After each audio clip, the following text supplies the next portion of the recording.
Canada's ambassador to the United Nations, Bob Rae, joins me now from New York City. Ambassador Rae, thank you so much for taking the time tonight. I want to talk to you about the ceasefire vote yesterday. Israel has recalled its negotiating team from Qatar after Hamas rejected its latest offer. And Netanyahu's office said that Hamas's decision to reject a U.S. brokered compromise is, quote, clear proof it is not interested in continuing talks and a sad testament to the damage caused by the UN Security Council. What do you make of that statement from Netanyahu? Well, my comment, I guess, would be that I don't think I don't think that the Hamas decision has anything to do with the Security Council.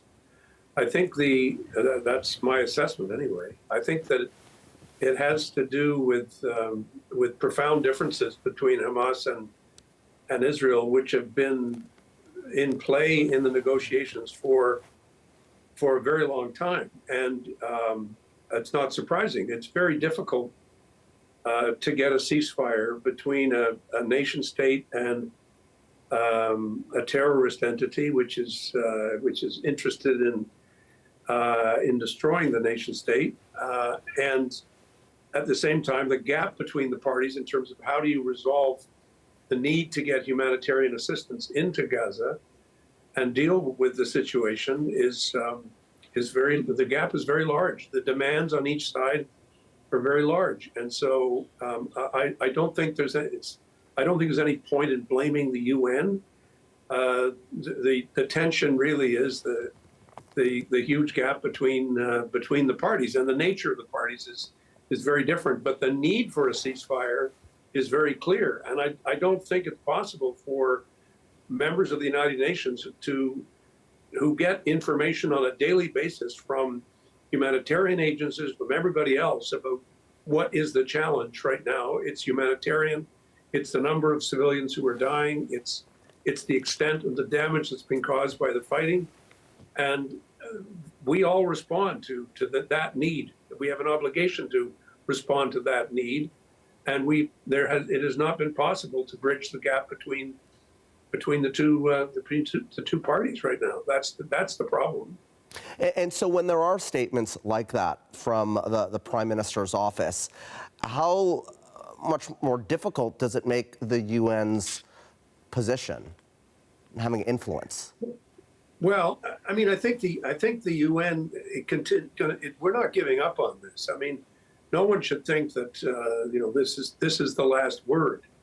The world needs to be able to respond to a crisis of this kind, and the UN, for all its imperfections, and the Security Council, which represents 15 countries, the 5 permanent members and 10 others, the General Assembly, which in December voted in favor of a ceasefire. He could just as easily have blamed the General Assembly, but the fact of the matter is that's not the problem right now. And I do think that both sides need to understand the extent of the damage that is being caused by the fighting. And I do think Hamas has demonstrated the terrorist nature of its origins and of its activities. And I think the Israelis need to understand the humanitarian impact of the way in which the war is being conducted.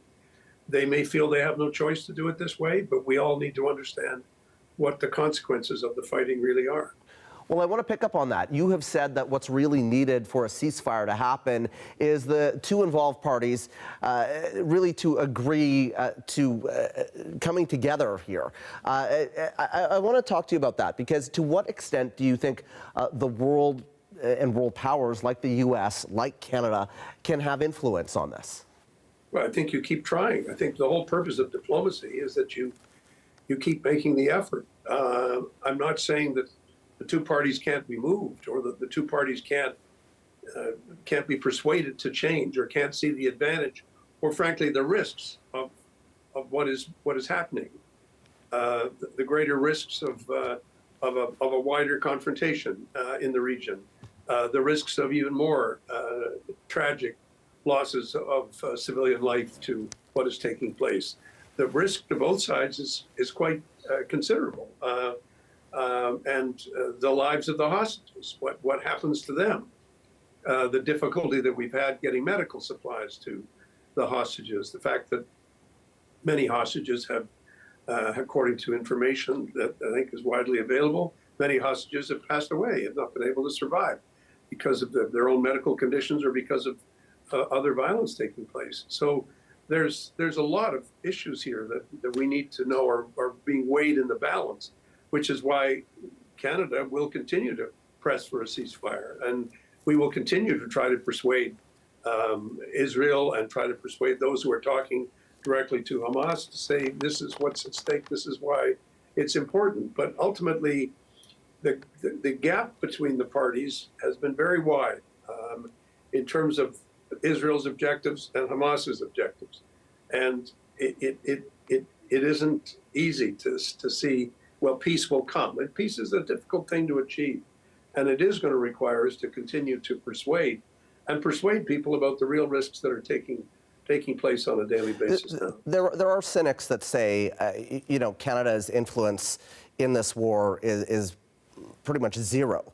Do you think that's true? And if so, what is the path, I guess, for Canada to grow its influence when it comes to helping with ongoing conflicts like this one?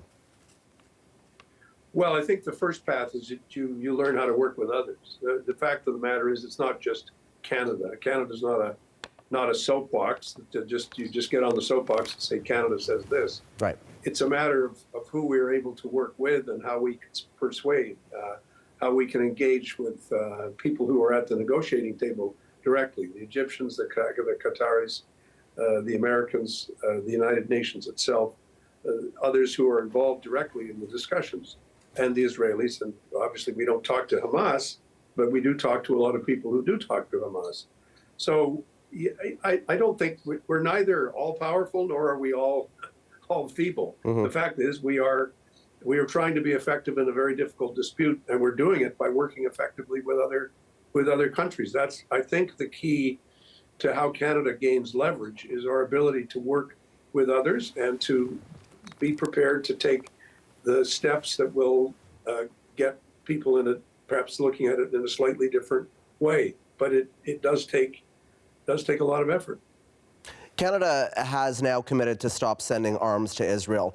Given the level of destruction in Gaza, do you hope that the United States might do the same?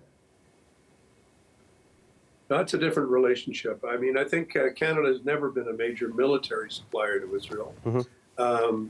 The fact of the matter is that we have made a decision with respect to certain material that we will not be sending, but we will be providing other forms of assistance, and I think that's a policy that has always been in place in countries that are in the middle of a dispute. You want to make sure that we did it with Turkey with respect to the battle between Armenia and Azerbaijan. We've done it in other situations, and we'll continue to do that.